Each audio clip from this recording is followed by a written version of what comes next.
No nii, tundub, et jäi ikkagi inimesi saali ka kuulama, et selle tänase ettekande pealkiri on jah, et mis on nagu muudatused sellel aastal juhtunud ja mis on meie nagu tänane olukord. Kui rääkida tänasest olukorrast, siis eelmise aasta lõpus tundus, et see pidu on läbi saanud ja on aeg hakata hindama siis kahjusid, mis sai kokku keeratud. Siis täna nagu olles siin aprillikuus ütleks ma, et pidu läheb uue hooga edasi ja ega me tegelikult väga täpselt ei tea, kus me oleme. Et sellest, mis on teada või mida ma prognoosin, milliseks tulevik võib kujuneda, sellest ma räägin ka. Aga selleks, et vaadata jah, seda, et kus me praegust oleme, siis tegelikult peaks hakkama pihta sealt, et kust me tuleme ja kuhu me läheme ja mis on vahepeal siis nagu juhtunud. Kogu see maksufestival hakkas ju pihta uue koalitsiooniga valimiste järgselt 2023. aastal. Ja kuigi valimiste käigus lubati ju, et lugegem huult, et maksud ei tõuse, siis kui oli valitsus kokku pandud ja esimene koalitsioonileping tehtud, siis tuli see kõik meile kõigile kaela ühe suure šokina ja arusaamatusena, et mis nüüd siis nagu juhtus. Et kuidas nüüd tõusevad maksud nii äkitse, nii arusaamatult, ilma selgitusteta ja asjadeta. Ja kui vaadata tolleaegseid intervjuusid, siis neid maksumuudatusi, mida siis lubati, neid põhjendati erinevalt. Ehk puudus tegelikult arusaam sellest, et miks me üldse neid nagu makse nüüd nagu puutuma hakkame, miks me makse tõstma hakkame. Ja laias laastus käis tollel ajal läbi siis nagu 4 teemat, mida siis maksudega lubati kuidagi nagu muuta või reguleerida. Üks peamine lubadus, mis oli juba õigemini valimistel välja käidud, oli see, et kaotame ära maksuküüru ja maksuküür on siis see muutuv maksuvaba tulu, eks ju, ja lubame kõikidele inimestele 700 eurot esimesest eurost alates maksuvaba tulu. Siis ja see oli teada, et seda nagu pakutakse ja lubatakse, sest see oli valimiste-eelses ajas üks debati kohtadest, kuigi debatti väga palju nagu maksude üle ju ei toimunud. Küll aga mis asjad tulid üllatusena, olid siis see, et kaotati ära siis madaldatud määraga maksustatavad dividendid, öeldi seda, et tõstetakse käibemaksu, tõstetakse tulumaksu ja tõstetakse majutusteenuse käibemaksu ja kehtestatakse mingisugune automaks. Ja nende kohta, et miks kaotatakse ära madaldatud dividendide maksustamise võimalus või miks tõstetakse käibemaksu ja miks just koroona järgselt saab majutussektor päris tõsiselt pihta, kes on ju kõige rohkem kannatanud tollel ajal, ja mille pagana pärast kehtestatakse automaks, selles osas puudus tegelikult selgus. Kui hakati seda maksupaketti kokku panema, siis anti ka ülevaadet, mis nende erinevate muudatuste mõju on. Ja kui sa vaatad seda nagu erinevate muudatuste mõju, siis enamus lugesid siit välja selle, et kõik need maksutõusud on laias laastus kehtestatud või kehtestatakse sellepärast, et katta ära siis maksuküüru kaotamisest tekkivat maksuauku. Ja see oli tegelikult enamuste inimeste arusaam, et me tõstame makse tegelikult sellepärast, me tõstame käibemaksu sellepärast ja tulumaksu sellepärast ja majutusteenuse käibemaksu sellepärast ja automaksu sellepärast, et katta lihtsalt riigieelarvesse tekkivat auku ja see auk tekib nagu maksuküüru ära kaotamisest. Maksuküüru ära kaotamine ja kõikidele 700 eurose maksuvabastuse andmise hind 3 aasta peale on 700 miljonit eurot ja see on see, mida me siis katma hakkame. Ja tollel ajal hakkasid siis rääkima poliitikud põhjendama neid erinevaid maksumuudatusi täiesti mingite arusaamatute asjadega. Automaksust räägiti kui varamaksust, räägiti kui keskkonnateemalisest asjast ja erinevatest asjadest, aga lõpuks ei saanudki päris täpselt aru, et mis asi see siis nagu on, et miks me seda asja nagu kehtestame. Ja seda segadust oli tegelikult ääretult palju. Nüüd, sõltumata sellest, et segadust oli palju, tehti need asjad ikkagi ära, võeti kõik need muudatused vastu ja nii nagu Kaarel hommikul ütles iibe kohta, et kui tuleb mingisugune negatiivne uudis, siis me paar päeva võib-olla natuke arutame selle üle ja siis vaibub ära. Ja see kuidagi eestlasele ka omane, et me lepime nagu juba lihtsasti asjadega. Ja tollel ajal siis natukene oli seal mingit sellist kisa, aga üldiselt nagu midagi väga ei muudetud ja kõik need muudatused võeti tegelikult kiirkorras vastu. Kirjutati ka tulumaksuseadusesse sisse maksuküüru kaotamine, madaldatud määrade ärakaotamine, tulumaksu tõusud, automaksuseadus ja nii edasi. Ja kehtestati siis erinevad nagu jõustumisajad nendele. Ja ega seal selles mõttes oligi natuke siis tehnilist arutelu selle üle, et okei, et kui käibemaks tõuseb seal mingil hetkel, et mis saab vanade lepingutega, kui kaob ära madaldatud dividendide või madaldatud määr dividendidele, et okei, et kas siis võiks näiteks praegust ära välja maksta.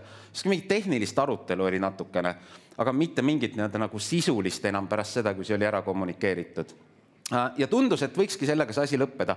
Ukrainast tollel ajal ja julgeolekust ja nagu vajadusest seda finantseerida väga palju ei räägitud. Nüüd, ja võikski olla justkui nagu kõik. Nüüd, kui toimus peaministri vahetus ja 2024 tehti uus koalitsioon, siis tuli välja järgmine maksumuudatuste pakett. Ja need, mis on 2023. aastast, need on siis ka mõned nagu täna jõustunud. Näiteks tulumaksumäära tõus, eks ju, 25. aastast. Nüüd see uus koalitsioon ütles, et esiteks lükatakse edasi maksuküüru kaotamine, et seda ei ole võimalik 25. aastast teha, lükatakse edasi 26. aastasse ja lubati siis võigemini kehtestati mingisugune asi nagu julgeolekumaks.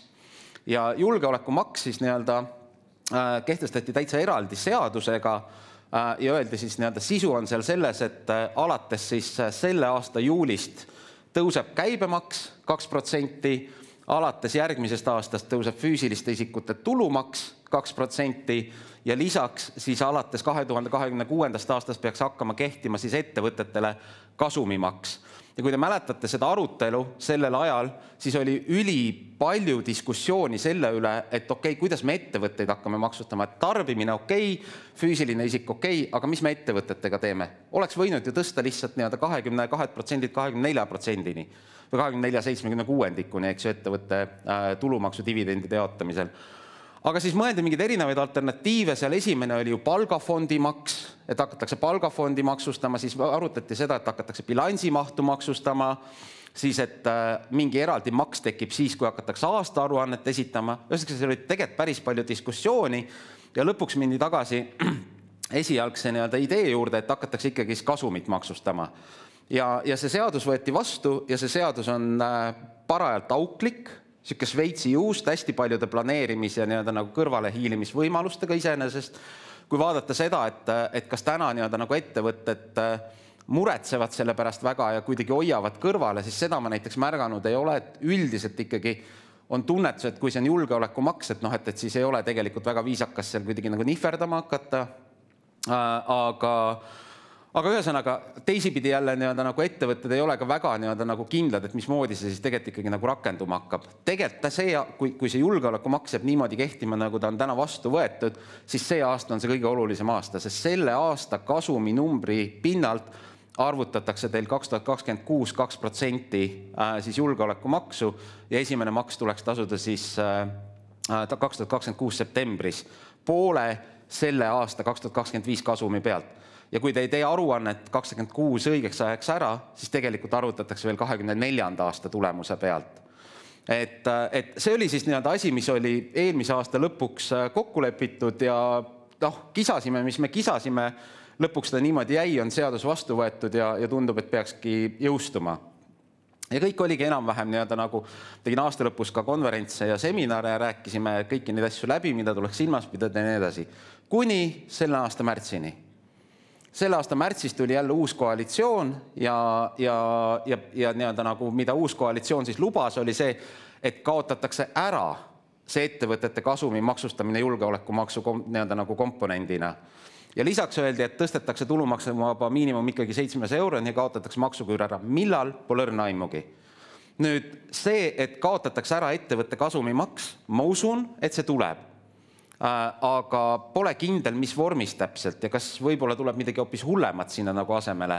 Tänaseks ei ole ju veel koalitsioonilepingut olemas.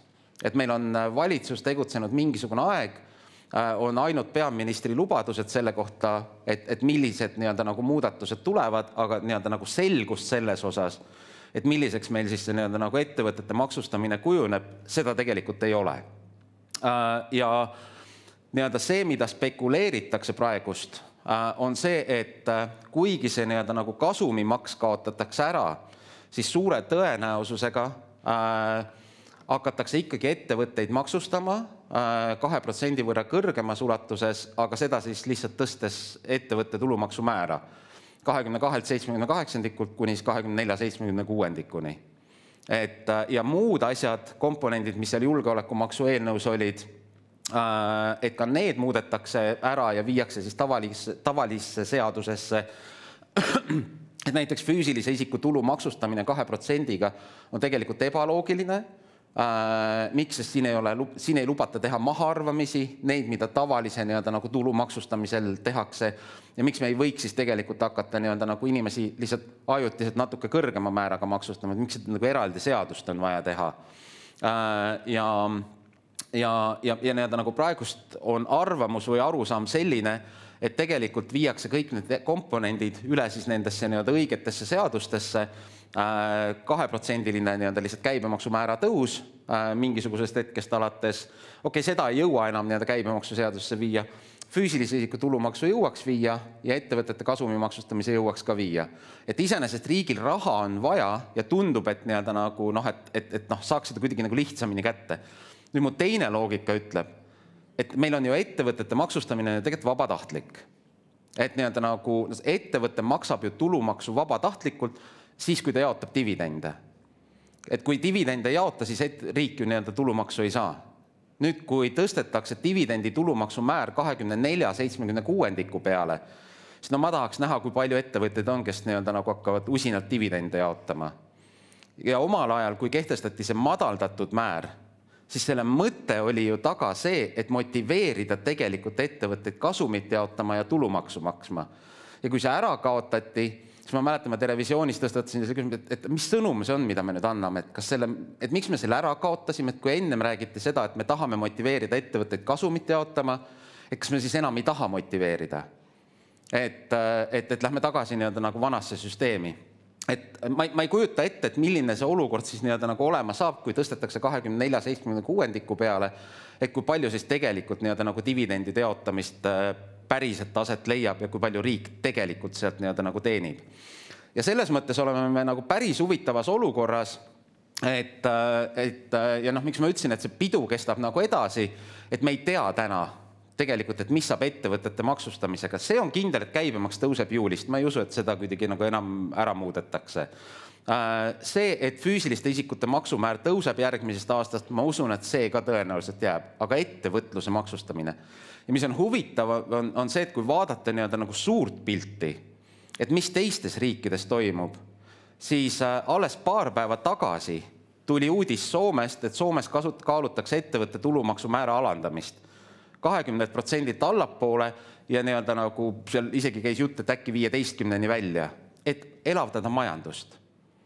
Kui vaadata näiteks Lätis Leedus toimuvat, siis jah, Leedus võeti ka vastu julgeoleku nagu maksukomponent, aga seal tõsteti 15%-lt 16%-le ettevõtete kasumi maksustamist. Oli mõte seal korraks, et äkki tõstaks 17%, aga majandusminister ütles, et see nagu hakkab piirama majanduskasvu, rikkuma investeerimiskliimat ja nii edasi, et 1% on okei. Ja nüüd, kui vaadata seda ümbrust, et Lätis 20%, Leedus 16%, Soomes võib-olla tuleb 17, 16, 15, mis iganes ettevõtete maksustamine ja meil 24%. Et kui mõelda seda, et nagu praegust on just see aeg, kus me peame tegelikult investeerimiskliimat, majanduskeskkonda nagu elavdama ja kaasa aitama, siis mul on tunne, et me oleme jõudnud jõudmas ühte nagu valu kohta, et kust nagu enam ei juleta teha. Esiteks nagu kogu see muudatuste segadus, et mis tuleb, kuidas tuleb, millal tuleb, et jube raske on investeerimisotsuseid teha, või eriti väliskapitalil näiteks siiapoole tulla. Ja kui see nagu maksustamise maksukoormus läheb nii suureks, siis ühel hetkel on küsimus on, et kas see tegelikult nagu aitab veel kaasa või see juba hakkab tapma majandust. Automaksuga samamoodi. Täna hommikul oli ju Delfis artikkel, kus intervjueeriti mitmeid kasutatud autode müüjaid. Täiesti null seis. Põhimõtteliselt ei müü ühtegi autot. Ja mis on ju huvitav maksude kontekstis, riigieelarve kontekstis, et okei, me saime aasta lõpus seal registreerimistasud ja asjad kätte, täna korjame nii-öelda nagu aastamaksu nende nii-öelda nagu olemasolevate autode pealt, aga käibemaks kukub ära ju. Et kui sa mõtled nii-öelda nagu automüüki, automüügi hinda ja tarbimisse müümist ja nii-öelda võimaliku käibemaksu tulu, mida riik oleks võimeline teenima näiteks autode müügilt. Et kui seda ei ole, et siis nii-öelda nagu teine maks nagu saamata. Et selles mõttes oleme me nii-öelda nagu maksupoliitiliselt siukses nagu üsna kehvas kohas, teadmata täpselt, mis siis tuleb, kuidas mingisugused asjad tulevad. Ja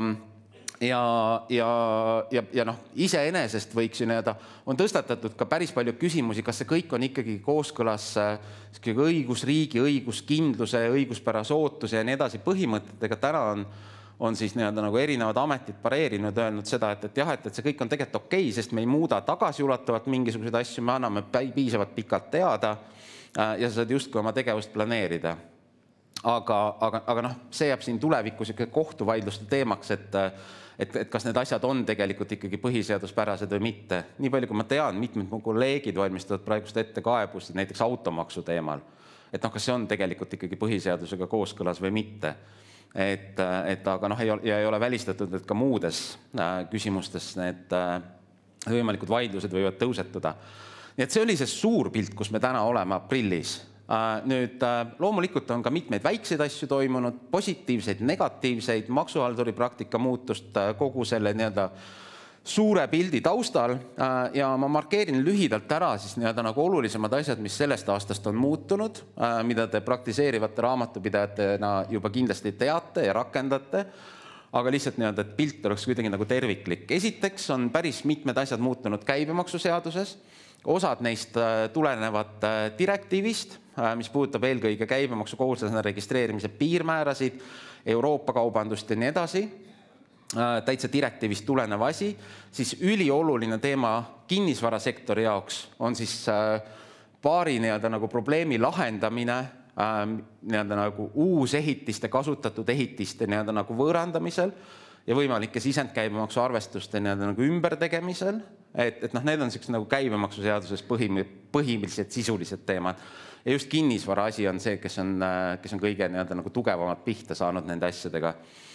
Teiseks on ettevõtete maksustamises ka üht-teist muutunud, on õnneks üle kümnete aastate tõstetud erinevaid piirmäärasid, et kui te mäletate, siis näiteks ma ei tea, reklaamkingituste maksuvabastus 10 eurot, see on minu meelest üle 10 aasta kindlasti olnud, kui mitte rohkem.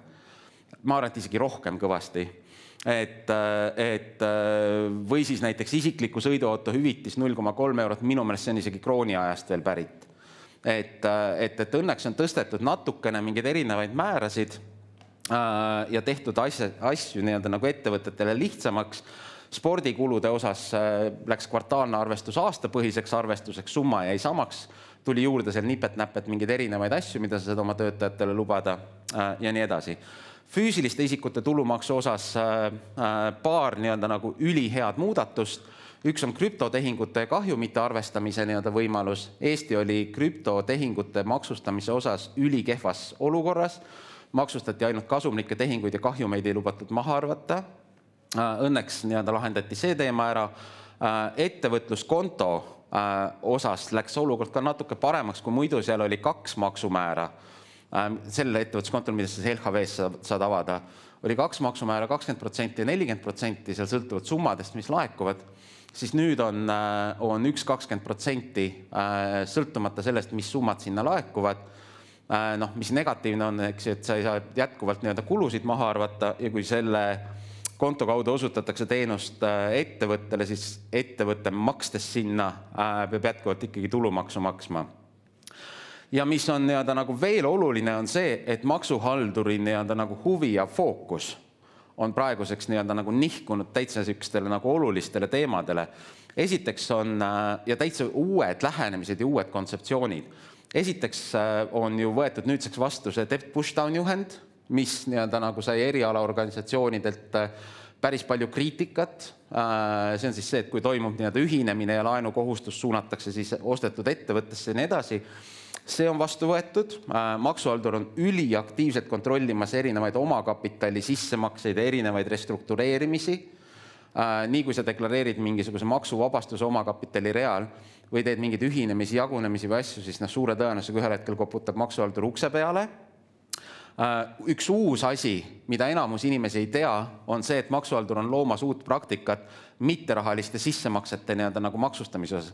Kõik need vanad Swedi ja Silvesteri ja nii edasi case'id, mis andsid sulle maksuvabastusi, kui tõstsid oma vara mitterahalise sissemaksena sisse ja pärast poole müüsid, siis see on vastu taevast lendamas, on uus kohtupraktika tekkimas ja maksuhaldur on võtnud selle teema täiesti uude fookusesse ja sama, ütleme, kinnisvara on igal juhul nagu huviorbiidis ja OÜtamine on jälle uuesti nagu päevakorda tõusnud. Mäletate, paar nädalat tagasi lendasid maskis mehed sisse ühte suurte tuntud ettevõttesse ja ütlesid seda, et on pikalt OÜtatud ja väga palju makse jäänud maksmata, eks ju. Et kogu see OÜtamise teema on uuesti päevakorral ja nüüd mõned päevad tagasi tuli uudis, et siirde hinnad ja ehk siis nagu seotud isikute vaheliste tehingute hinnastamine on ka siis nagu jälle tekkinud maksuhaldur, või õigemini tekkinud maksuhalduri huviorbiiti, on leitud üles 100 ettevõtet, kellel on tõenäoliselt probleemid ja neid hakatakse siis kontrollima. Ja maksuhalduri nagu tegevus või fookus on väga tugevalt läinud sinna suunda, et tuua kõik maksud koju, mis nagu on võimalik koju tuua. Et need teemad, mida täna kontrollitakse, need on üli suurte riskidega, üli suurte võimalike nagu maksuteemadega. No võtta, aga mu aeg ongi läbi saanud. Suur aitäh kuulamast.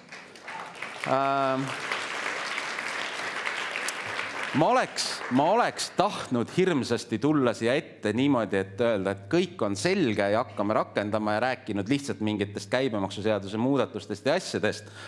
Aga kahjuks ei ole niimoodi täna. Ega sa võiksid ikkagi öelda, et kõik on selge, aga lihtsalt, et minu juures kontoris ma räägin, kuidas advokaadi värks, aga nüüd ei oska siis. Nii, oskad, ma tean.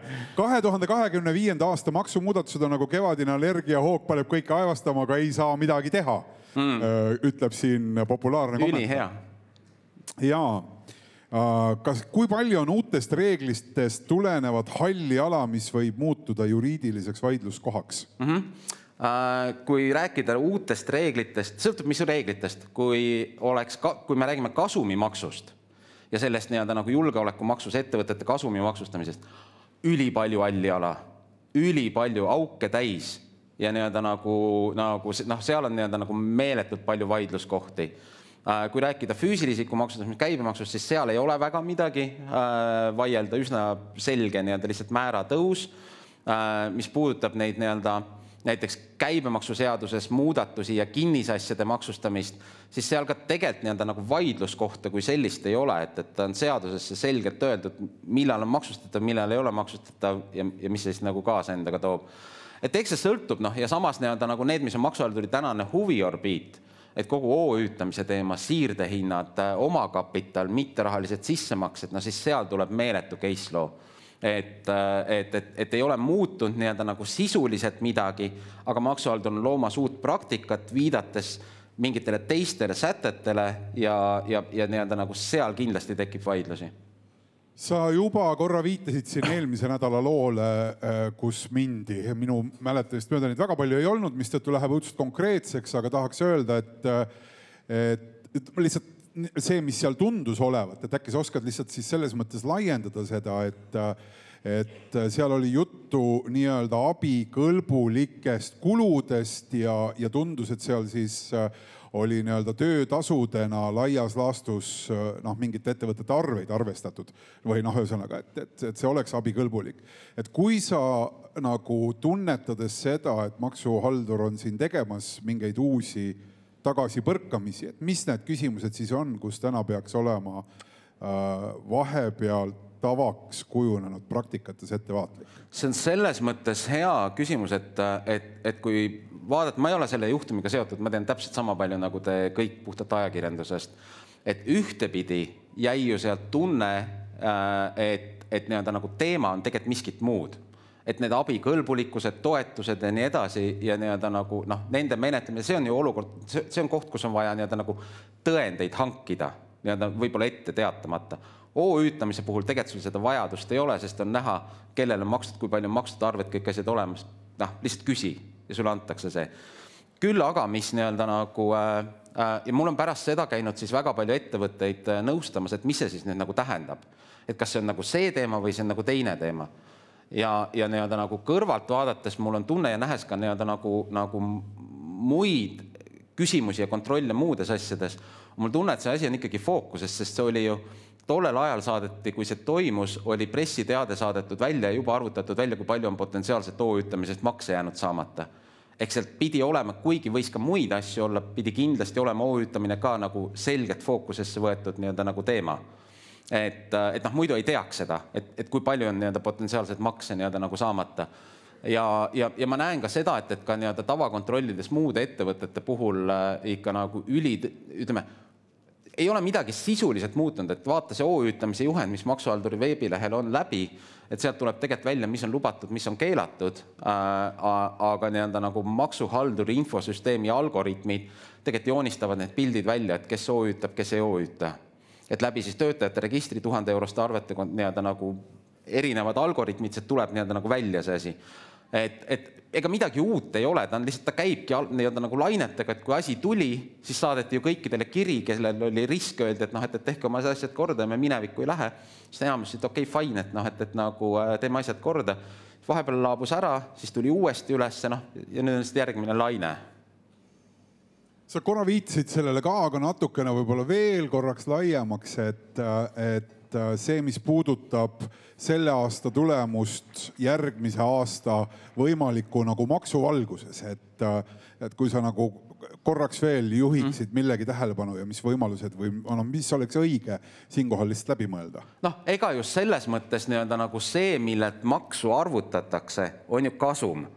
Ja kasum nii-öelda nagu ja aluseks võetakse majandusaasta aruande kasum. Ja te raamatupidajatena ju teate, et millest nagu kasum sõltub. Alates seal erinevatest ümberhindlustest, üleshindlustest, allahindlustest, arvete perioodis, 100 erinevast asjast. Kokkuvõttes natukene raamatupidaja tujust. Ma ei tea, lihtne asi, et sul on mingi vara bilansis, mis nii-öelda nagu, mida sa võiksid näiteks raamatupidamislikult üles hinnata turuväärtusesse, kui sa tegid seda eelmine aasta ja see kasum nii-öelda nagu jõudis eelmise aasta pukki, siis see ei mõjuta su julgeolekumaksu, kui sa teed seda sellel aastal, siis mõjutab. Kui teed järgmine, siis mõjutab ja siis ütleme mingi 28 või kust iganes alates jälle nagu ei mõjutaks. Et see nii-öelda klassikalises maksusüsteemis küll ka maksustatakse kasumit, kui sa mõtled enamus riikide ettevõtete maksustamise peale, aga seal on näiteks selged reeglid selle kohta, et mis kulud on maha arvatavad, mis on maksuamortisatsioonid, eks ju, ja nii edasi ja nii edasi. Ja meil ühtegi seda asja ei ole, ehk puhas raamatupidamine. Ja puhas raamatupidamine on ju annab sulle nii palju võimalusi, eks ju, tehes õigesti raamatupidamist. Et isegi mitte hoidudes kõrvale ja valetades, vaid siis nagu valides mingeid teisi meetodeid. Mõtestades teisiti. Jah. Võiks olla see. Võiks olla, jah. Aitäh sulle. Aitäh. Suur aitäh.